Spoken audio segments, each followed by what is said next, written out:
Alright, so we have to go underwater now, I guess.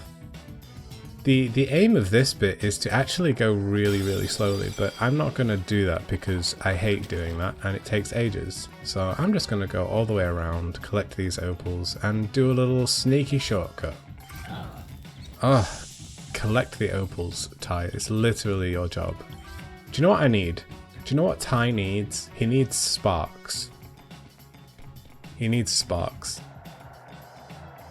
There was nothing better in Spyro than going around collecting those gems and making Sparks collect them all for you. It was the greatest feeling. So this must be a... I've forgotten the name. Labby? I cannot remember the thing that it said that it was called, but it's a crayfish, I think. Is that what a crayfish looks like? I would have thought it would be a lobster. That looks like a lobster to me. Maybe that is a crayfish. Is a lobster a crayfish? I don't know. I didn't look at any photos, so I wouldn't really know. This one is hella easy. We're just bullying this poor sea creature that just wanted this shiny rock. Though, to be fair, we're actually saving its life. Because, well, first of all, Thingy doesn't actually care about cold-blooded creatures, does he, Mr. Boss Cass? He's only in it to kill the warm-blooded mammals. Surely the cassowary is a mammal, though. But yeah, he just seems to have a thing for cold-blooded mammals. Warm-blooded mammals, sorry, my bad. And you know, a crayfish wouldn't be part of that list because it's a sea-dwelling creature, I guess.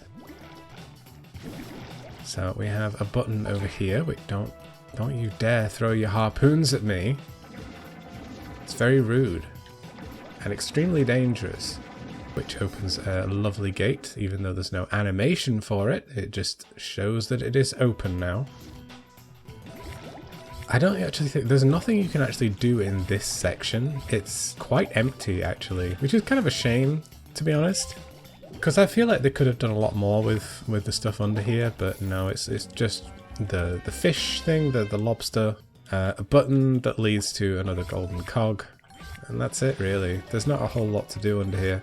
I kind of felt like they could have done more things, but or maybe even they had ideas to, but you know, time constraints and stuff. Video games always have this same problem where there's so much pressure to get the game finished within the time constraint. Like, I get this as a web developer, you know, it's the same with all development processes.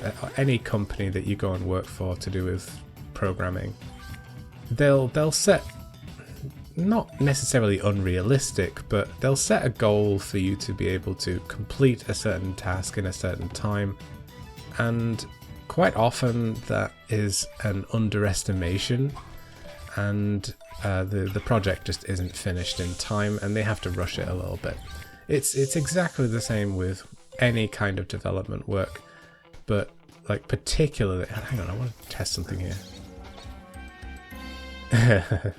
Because he throws the boomerang when he tries to like show off with the golden cog. So I wonder what would happen if he didn't actually have a boomerang to throw. Yeah, unrealistic goals are just going to be a thing no matter where you work. But game development is always such a shame. This mill belongs to that galah, Boss Cass. Because it affects so many people. He's been using it to supply material for some secret project of his. Anyway, Do we ever find out what this secret project is? I don't think we do. See if you can find a way up there. You know, I really don't think we actually learn what this secret project is. It's just kind of taken for granted that, you know, Boss Cass is evil man and he does evil things. So, yeah, I'm actually curious. Let me do a little game theory again, because, you know, the last one worked out so well. I'm now terrified of thunder eggs. This is going to be a bit of a spoiler, but this is a Let's Replay, so I don't know why you're watching this if you've not watched the game before. But hey ho. I mean, this game's been around for, oh god, nearly 20 years come next year. And if you don't know how it ends at this point, more fool you. But still, This is a spoiler.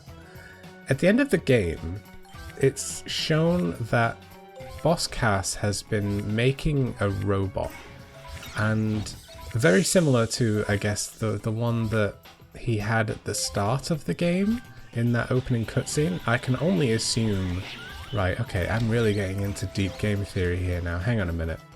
I'm gonna go up this one. I think this one's tier 1, or tier... No, this one's tier 2. There's 3 of these things that you have to go up, and the first one is dead easy. There's no saws on it. The second one, which I think this one is the kind of intermediary one. And then there's like a tier 3 one, which is the one above me here. And that one leads you right to the very end. But that one's quite difficult. When I say difficult, it's just really annoying to avoid all of these saws, because they just jut out so much. Anyway, yeah, at the very, okay, I need to kind of think here. So, Boss Cass is wanting to collect all of these talismans to take over the world. I'm not exactly sure how he does this, how he's expecting to do this. Like, what is the expected behavior of these talismans? They open a portal to the dreaming, right? But then what's his end goal? I don't know. I'm not going to get into that game theory just yet. But let's just, for the sake of argument, just generalize that he needs to get all of the talismans, and therefore he will be able to take over the world. That's like the general gist, okay? So then my curious question is, what exactly is it about this giant robot that helps him achieve that goal? This is the tier 1. I'm gonna actually yeah, I'm gonna go up here. So what he built this robot right at the very beginning of the game, and had the talisman then somehow, and put it into the slot so that then he could, I don't know, cause the opening to the dreaming that sucked everybody in, and then the dad thylacine through his boomerang made all of the talismans come off of the pedestal, which then caused an implosion, because I guess it kind of would, I suppose, you know. You've generated this portal using the talismans, and then one of the talisman comes off and goes into the portal. That to me sounds like some kind of recursion issue there that would cause some definite problems programmatically. So I can assume that that's why the explosion happens, which again scatters the talismans. At this point, Boss Cass has already created this giant robot. I don't exactly know to what reason he created a giant robot, because why would he need to do that in order to... Was it just so that he would be then overpowered to actually get past all of the thylacines with their boomerangs? That's my assumption. He built this giant robot so that he would have no way of being defenseless against all of these thylacines. That's my assumption, anyway. It's a good idea to come here with at least 200 opals, because of all of the enemies that ambush you here. Spiders always jump behind you, so just trigger that, and then go over here to get all of these other enemies involved, and then just do this. And bonk, they're all dead. You do get some more enemies coming down, but there is generally no point because you don't get anything from enemies. So I'm just gonna mosey on through. Literally no point. It's a cute idea, but because you don't actually get any drops from enemies, there's no point in doing the ambush. Ah well. So, get back on the theory. Boss Cass makes this giant robot so that he would have some advantage over the good guys of the series, right? That's the idea. He then gets beaten, of course, and I can only assume the giant robot is destroyed by the explosion, and it's in pieces. And then Boss Cass collects all the pieces and then is in the process of reassembling it up until this point. So it's my assumption that the reason Boss Cass has commandeered this wood mill, this sawmill, is because he needs lots of timber to regenerate, to rebuild the giant robot. And then take over the world. But the problem I have is that you don't really see any of that wood. You know, the wood is not really prevalent in the giant robot. What's the sequence? I think it starts. Does it start with red? Does it start with red? Yes. It's very the sequence is very obvious because it's just red, orange, yellow, green, blue. What is that? Was that our nose? All right.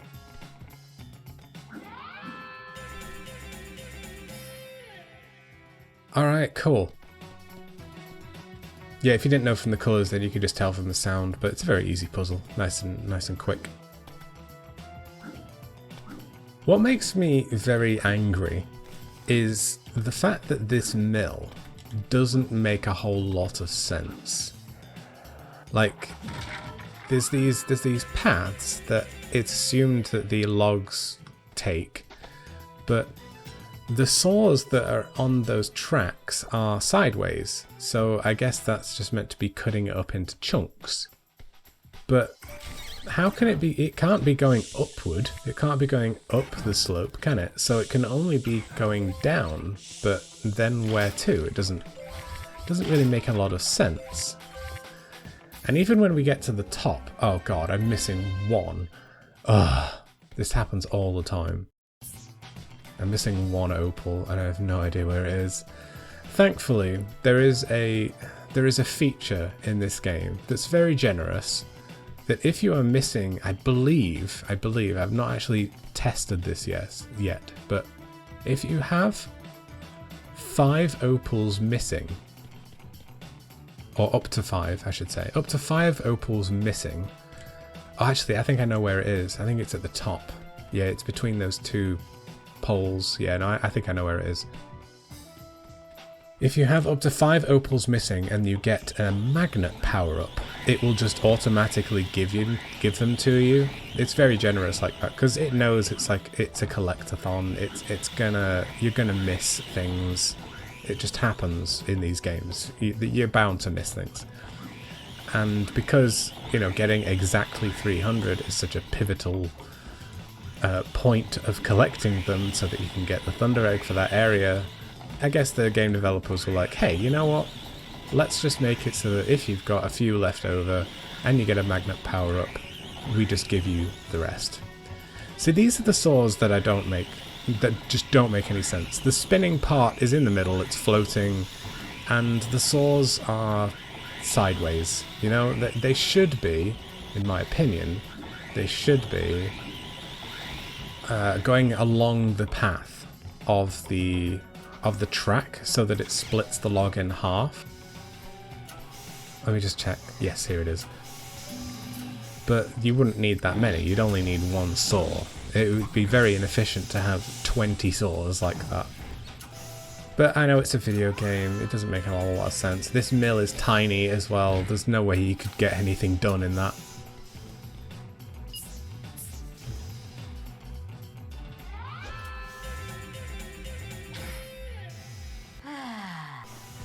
Alright, so these buttons that we've been pressing creates these platforms for us to stand on. That's not going to work, is it? Oh no, it did. Jolly good. So that we can get on top of the mill. We don't actually stop the mill.